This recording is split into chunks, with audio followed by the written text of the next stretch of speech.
woman's body is so beautiful, and it doesn't matter how old or how young she is, it's basically a beautiful creation.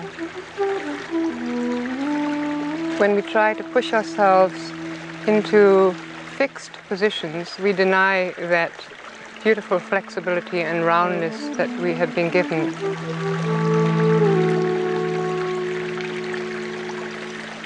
So the empowerment of our being through our body, I feel, is what yoga is about.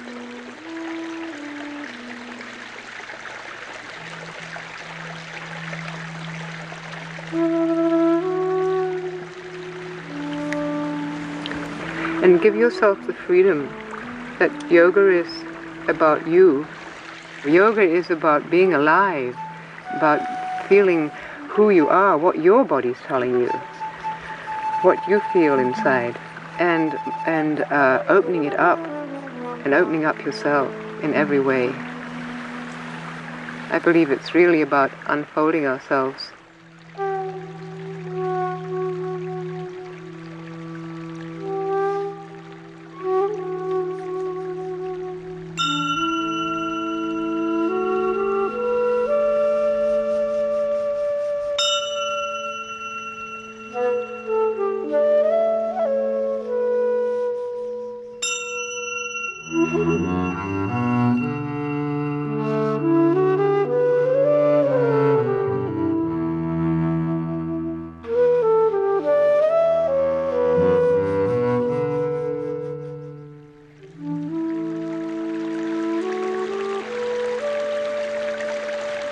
I would like to ask the question, what is yoga and where does it come from?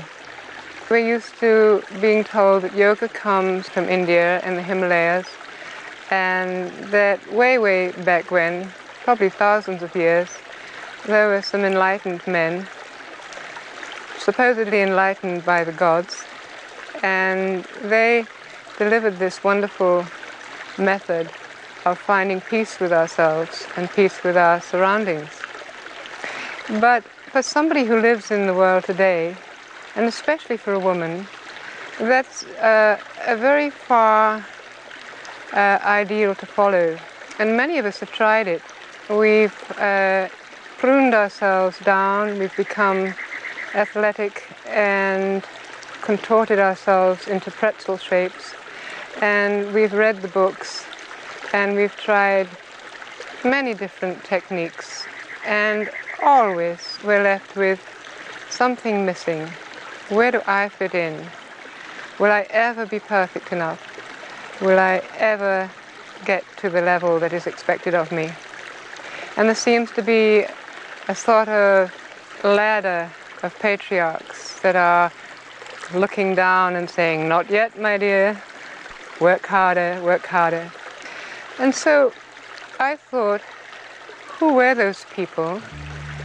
And what did they do? And supposing I was one of them, or you were one of them, and you took enough time to study what's going on inside yourself, and to study your feelings and what they do to your body, and to watch how you move.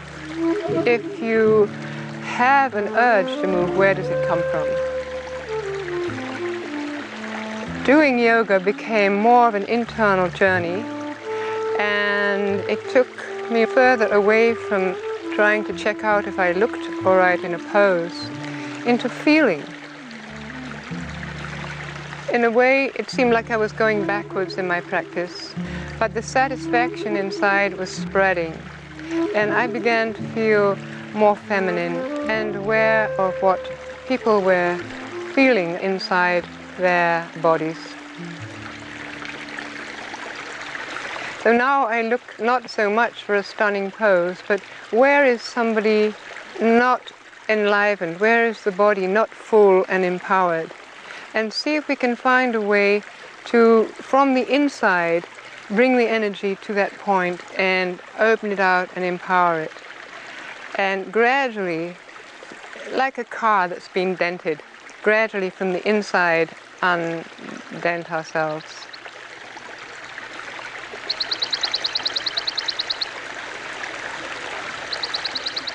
Now here, wait, and empower this hip. That's it. Then you can drop this hip away from that empowered hip. Right, so you're starting to fall. Here, this left half is falling away from the spine with gravity. Now you activate the right roller and unzip it. You must detach it from the center, and then it can start to roll.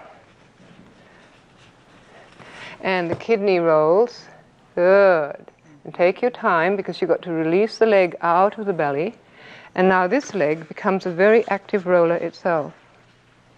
It rolls like that. And come off the ground. Don't touch the floor yet. The energy is going right through her.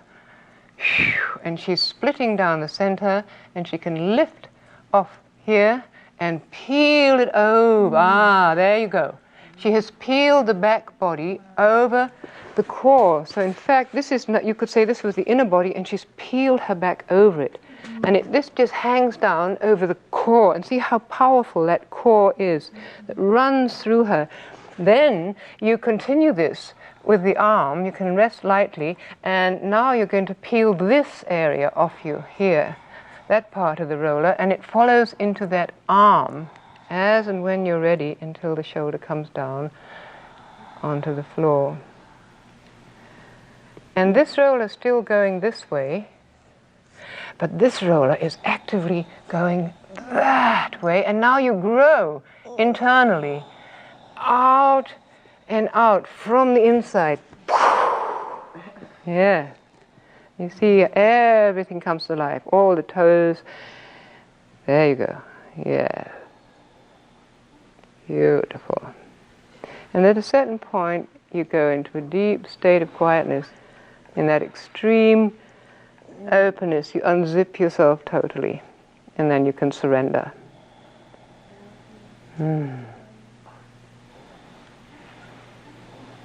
So one more dying warrior.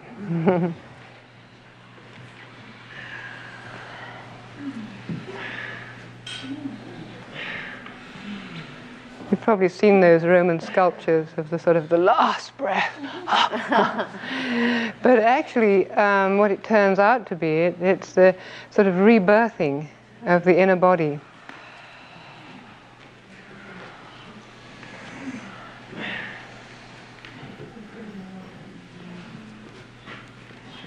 A pose is a way to start, because you need to feel something in life. You do need to feel some resistance and to rub with that. So if you put yourself in a pose or an asana, you're going to start feeling something.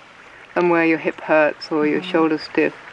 And then it's what you do with it that matters. You can just bash through and even damage yourself. Or you can go in and out of it and start to get to know it and free it up and get the energy to move. You can start questioning, why am I hurting in this place? A lot of times we bring the energy just up into the head, and then we get very mental and focused, and that obviously has a purpose too. But I think the more feminine approach is to let your awareness be absorbed in the whole body and feel that you are living in every part.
I basically wanted to feel more comfortable in my life. I don't know that I could have quite put it that way, but I sometimes saw people and I thought, oh, I wish I could feel as comfortable in my life as that person seems to feel. Now, they may not have felt very comfortable, but to me, I thought they did. I think that's what I was looking for in yoga. But then I got caught into the excitement of achieving more and more. But inside, I hadn't changed. And that's when I got a shock.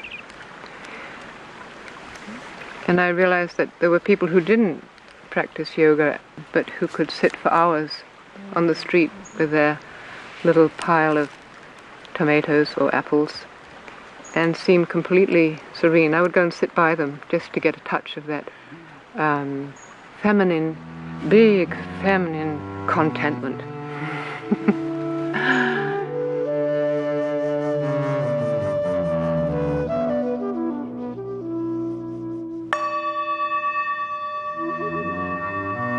So I went on a trip then, and one of the places I landed at was a temple on the northeast coast of India.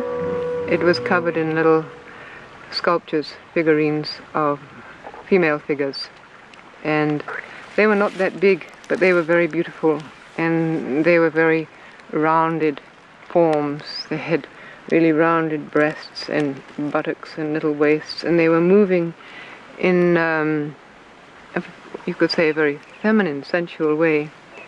And something clicked inside me that said, these are yoginis, yet they are women. And I realized that I had been doing yoga as if I were a man. And that was quite a shock. That I had enjoyed it too. The more aesthetic and striving in one pointed direction was very attractive. It helped me not to look at what was going on inside. But that temple did change something. Something changed inside me. My body started to change, and then one thing led to another.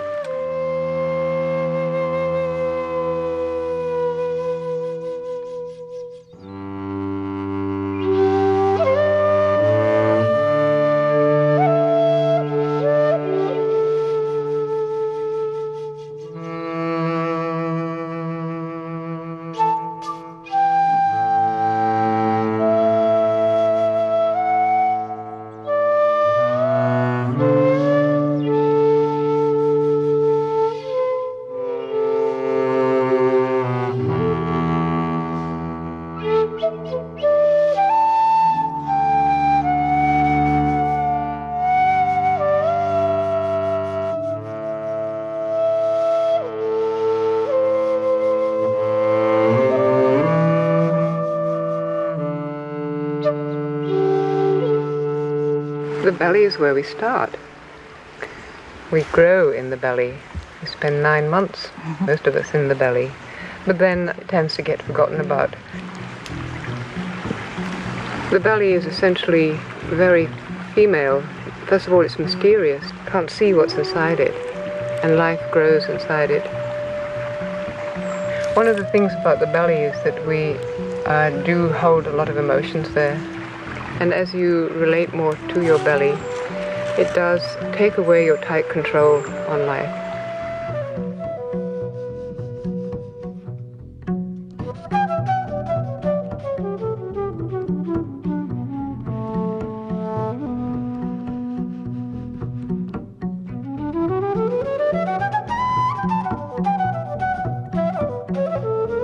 If our belly is tight, we restrict that energy that keeps us healthy. So when the belly is pliable and alive, we can move and massage the organs.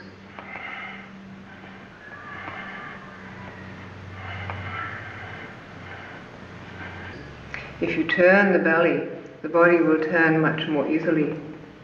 If the belly is tight, you have to struggle with your muscles. So keeping the belly moving and alive, you can enjoy your twisting much more.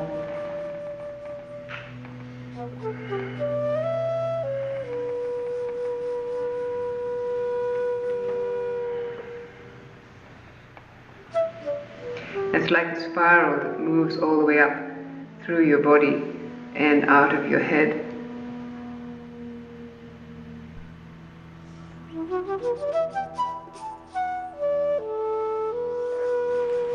We need to re-empower ourselves, and we find the possibility in our bodies. When you really get in touch with your body, you can fill it with power. That's the breath, a feeling that you fill yourself with your own power, like a leaf is filled with its own power. It becomes fat and full and juicy and green, and that's a leaf. And then when the power is gone, it starts to dry and shrivel up. So we can dry and shrivel up, or we can empower ourselves. And so the yoga poses are a possibility to do that. But do you empower yourself, filling your arms, filling your hands, filling your fingers, filling your face, filling your breasts, filling your buttocks? Or do you just do a pose and try to get every part of your body in line?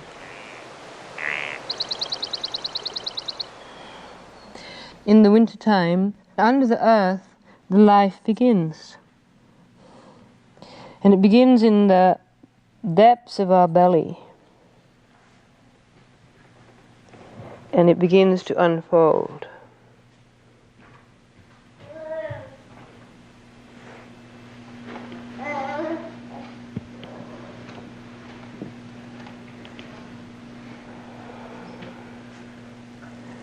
Every time it unfolds and looks at the light, it retreats back in and says, I'm not quite ready. I need a little more power, and then I'll come higher. Here I feel the energy moving more towards the front, so I drop back and I choose one place in my body, and right now I'm choosing just above the pubis, and there I drop back into the sacrum and widen and rise. Then I choose my navel, for example, and widen the kidneys and come up. Then I choose my sternum and widen the ribs and rise up. I choose the whole lot and widen, come up, and then my throat and widen. And you drop the lowest point, which is the buttocks, and you really move them back and down. And the head will follow. You don't have to do anything with the head, it's going to follow anyway. The reason I start from the ground is because you get that sense of this back body being like a blanket over you. And the blanket hangs over you, but as you come up, the blanket is then going to be supporting you this way, so that by returning like a wave back into it, you gather power from it. And then you can come higher.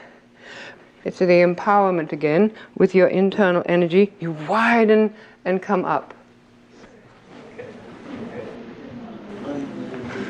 You sink down over your knees and spread over your hips. And there, deep in the darkness, the life begins inside the belly. And you start, that little seed starts to push up. And it'll come up differently in everybody. That little seed is moving forwards, and then it drops a little bit into the back, and the back widens. You have to really drop back into it and powerfully expand it. It's not just a nice idea, it's a powerful movement to spread your back wings. Watch what the body asks for, and slowly unravel yourself. And then sink back again, because that's what life does. Comes out of the earth and blossoms only to return to the earth.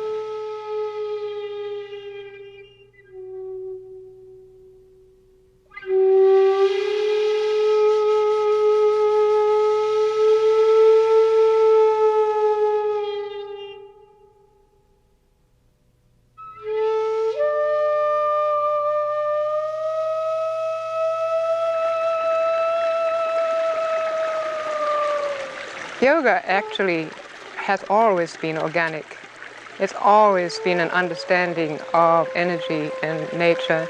It's just that it's sometimes the form in which it arrives is limited. When we find our own energy and it starts to move through the body, when the belly starts to speak to us, it brings up a very potent energy, a very powerful part of ourselves. So as you let your energy flow, the muscles have to do less and less. And peeling away the armor, peeling away the muscles, gives space, and the energy pours through the body.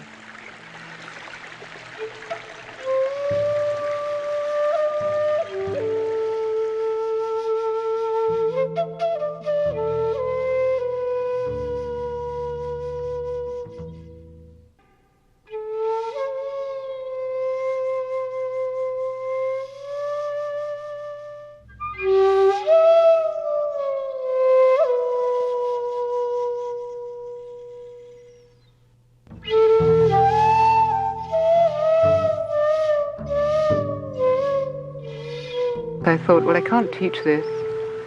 And then I went to a class and there was a woman in a forward bend. Normally I would have helped her to go further by giving some extra pressure, but I just could see that in her back, that seemed very tight and rigid, inside and underneath that was tremendous emotional pain of something. And I just found I put my hand very softly on her back, and her back started to melt. And she started to cry, and a lot came out, and the back completely softened down. And I think that was a turning point, that you can push and pull yourself, and you can push and pull other people, and the body will respond like a tired horse. But eventually it breaks down.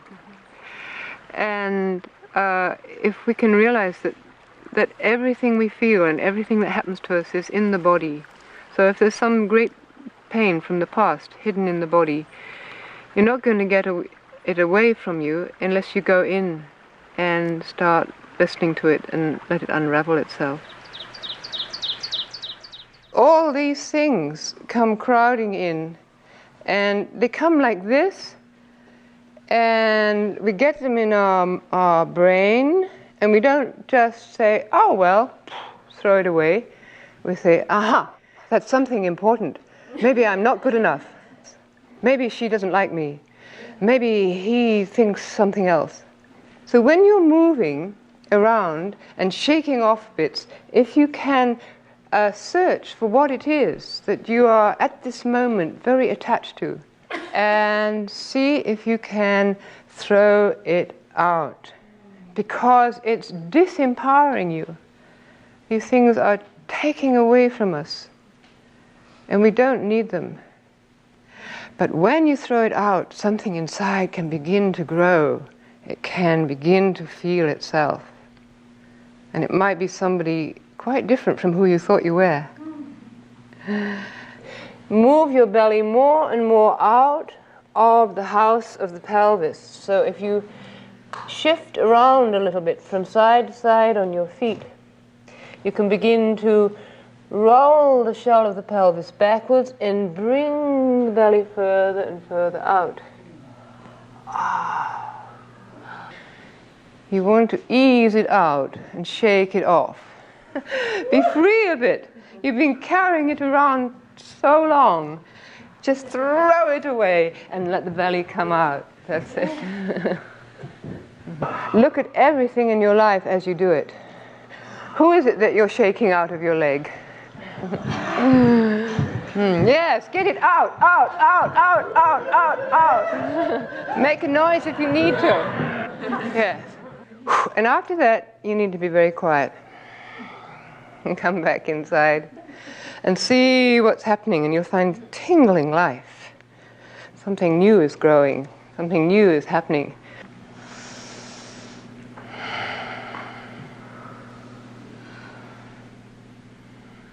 So the outer body can now release more. The outer body is what holds us in our form, and it makes us feel we're armored and safe. But the inner body is ready now to exert and express her own power. So you can watch inside yourself this inner form, this inner energy building, and the outer body begins to crack a little. Like dry leaves, it can fall off you.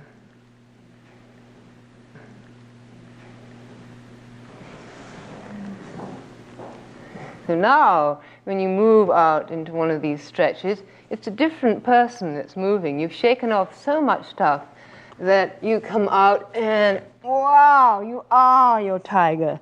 You are your dog. You are your cat. Whatever. And just enjoy that stretch and feel if the energy really goes into the sole of the foot, if it really moves out into the fingertips, and see where it takes you. If you want to come forward, stay present with the whole movement all the time, so that it's your inner body that moves. Because if your inner body at this point disappears and says, this is where I have a pain, and it tightens up, you'll have your pain. But if your inner body stays full and powerful, wow, wow,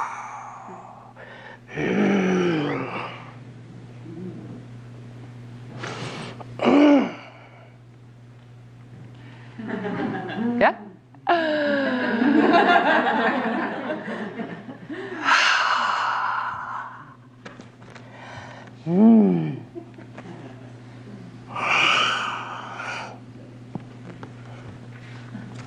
Don't let anybody else get in there.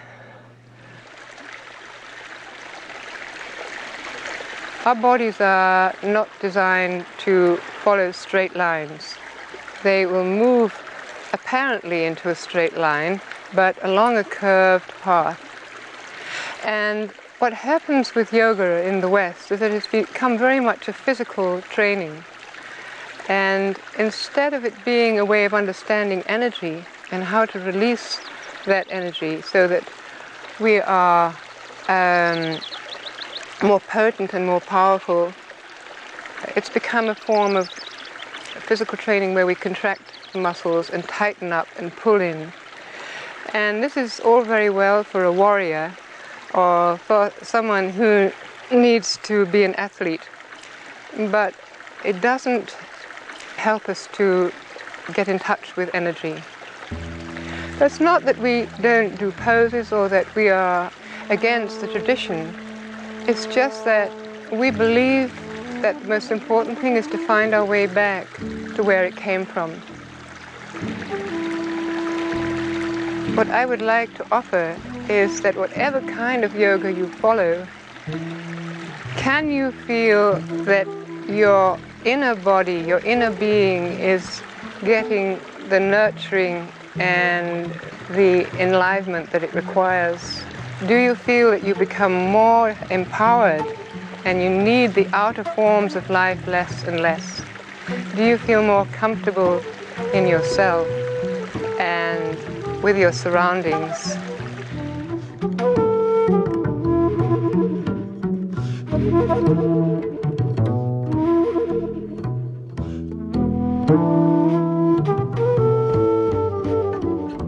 Our whole society has become a forward, outward, upward one. Look at me, I'm doing my best.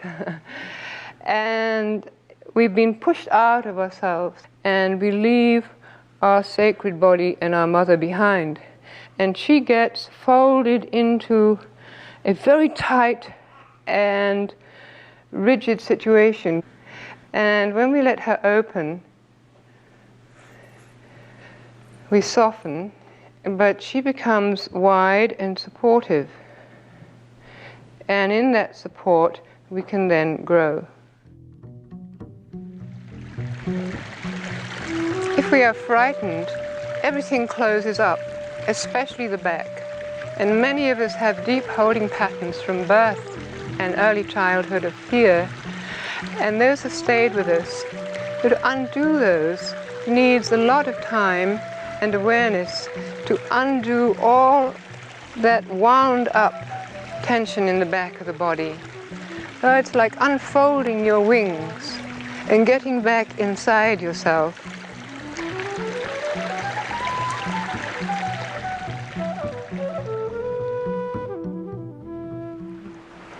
When you give somebody an image, that can open up a whole box full of emotions, memories, sensations, and the body awareness starts to come alive. The brain, the intellect, I mean, there are all these different terms, but I think the one-pointed intellect doesn't like images too much because it's getting a bit fuzzy around the edges. The body loves them. Rivers, snakes, waterfalls, volcanoes, we come alive. And that's the feminine nature of the earth, of the planet, that we have inside us.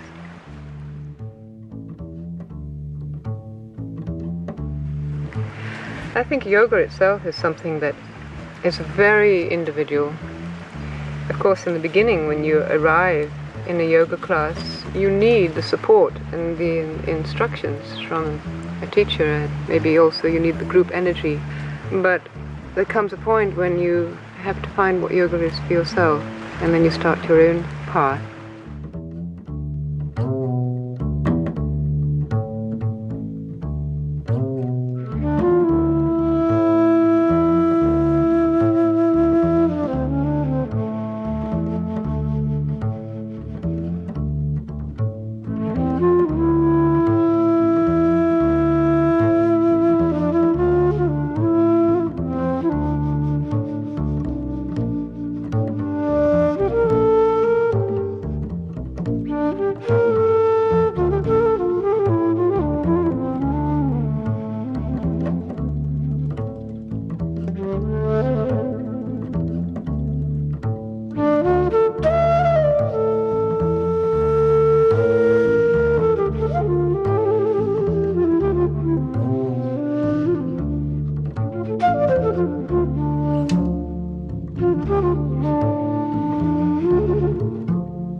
It's a great desire for freedom. I always had that as a child.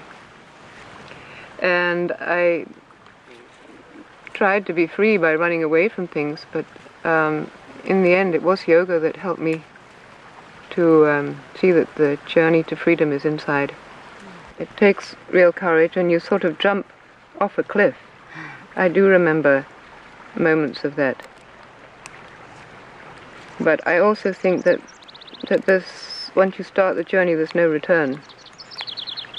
And of course you hear the voices when you've been raised or taught in a certain way. You hear the voices saying, that's not correct, you're just fooling around. No, you're just messing about, you're breaking the tradition. You're destroying something that's very valuable. And who do you think you are anyway? You've just got a big ego. I mean, all those voices go on. And to dare to listen to what is coming up inside and follow that, it does take courage. And I remember a few times when I would go out in nature and just ask for help, and always a voice would come through and say, stand up and speak, or go out and do it.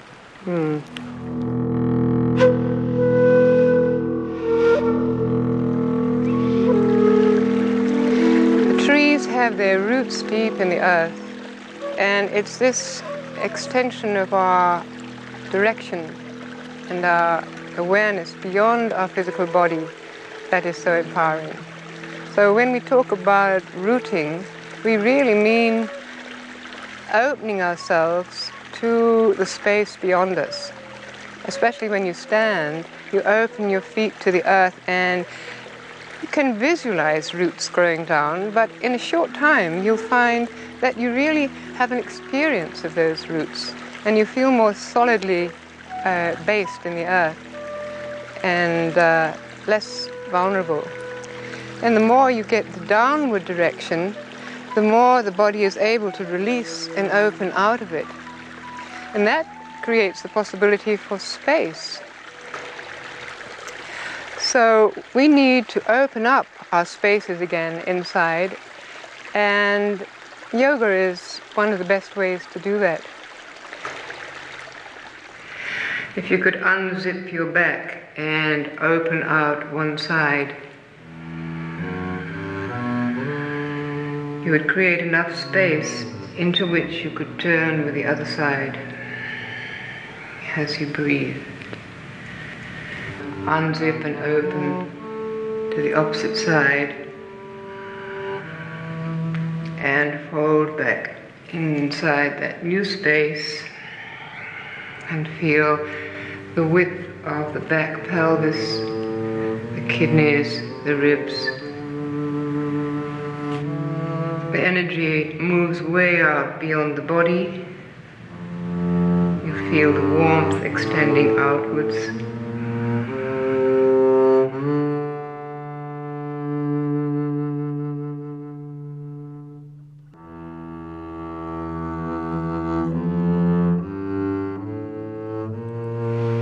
A breath for me is a way to come back home. When I get a bit lost or off on a limb, if I can remember to come back to the breath, it brings me right back down inside.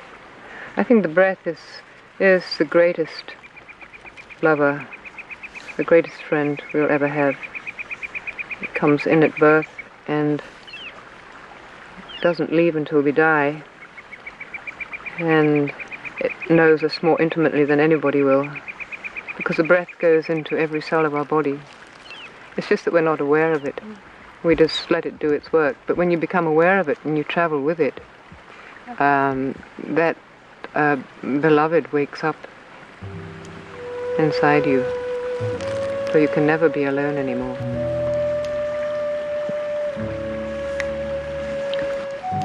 Rolling like a wave through the body, the breath enables the energy to shift into areas and open them up, wake them up, and stir them into life and action. All waves have a retreat and an approach. Like the breath flows in and it flows out. And the body loves to move on that wave. It takes rest and it's recharged and it rises higher.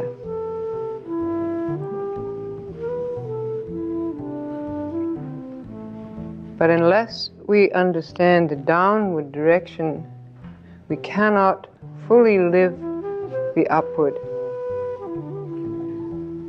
And unless we can embrace the upward direction of the energy, the lightness, the air, the space that surrounds us, and the light above us, we cannot fully get a sense of the earth underneath of us.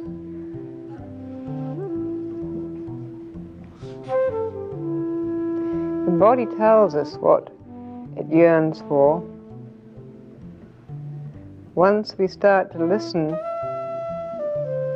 and instead of following somebody else's idea, we let our body tell us where to stretch, where to lift, where to drop, where to open.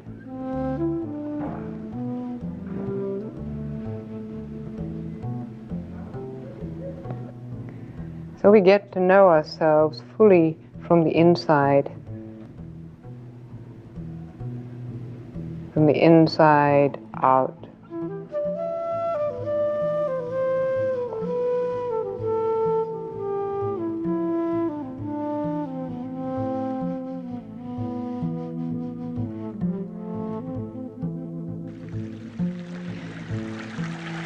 Surrender is the other side of empowerment, and the two go hand in hand. So the surrendering is an openness, and that's the feminine side of being totally open and receptive and allowing the breath to flow in. And it changes your whole perspective and your whole feeling about your body and yourself when you open yourself to the energy in the space around you, and you know that your breath is coming from far away into you. So you open yourself and become as receptive as you can. So the breath permeates you. But where does it go? On and out again. So where do you end and the breath begin?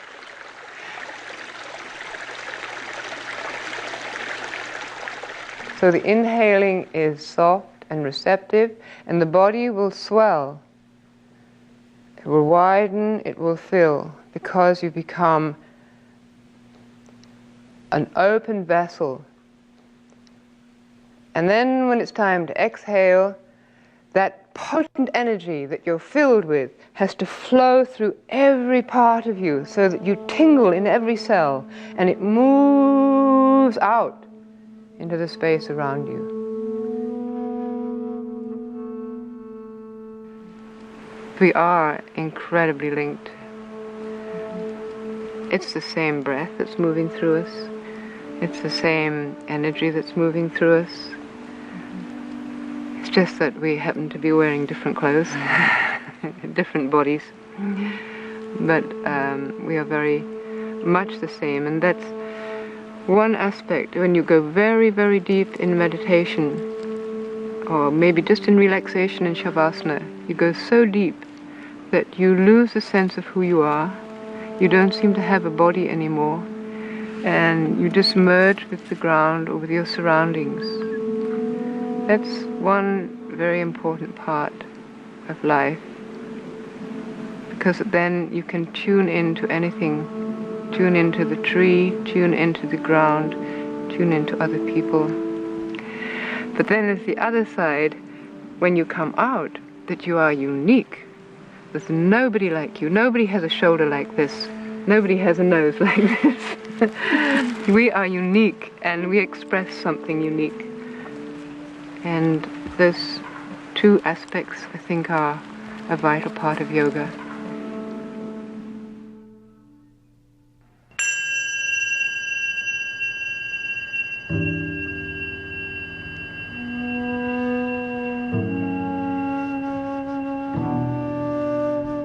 Each person is so different that from what I can see, when people start to work in this way, they just take off on their own flight.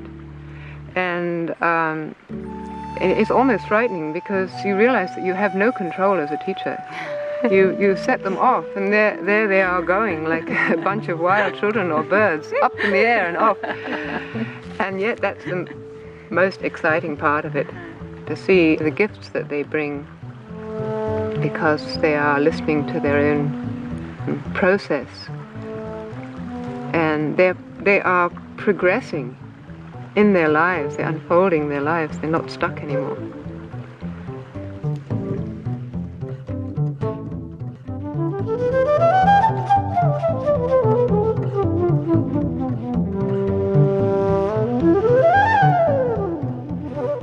The real yogis are very simple and very content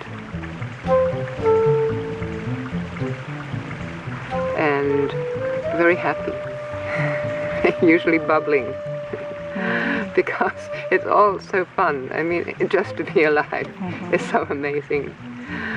And I think if you dare to start looking at what you have and what you are, it's mind-blowing, the extraordinary abundance of what is going on just in ourselves and in our life.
you.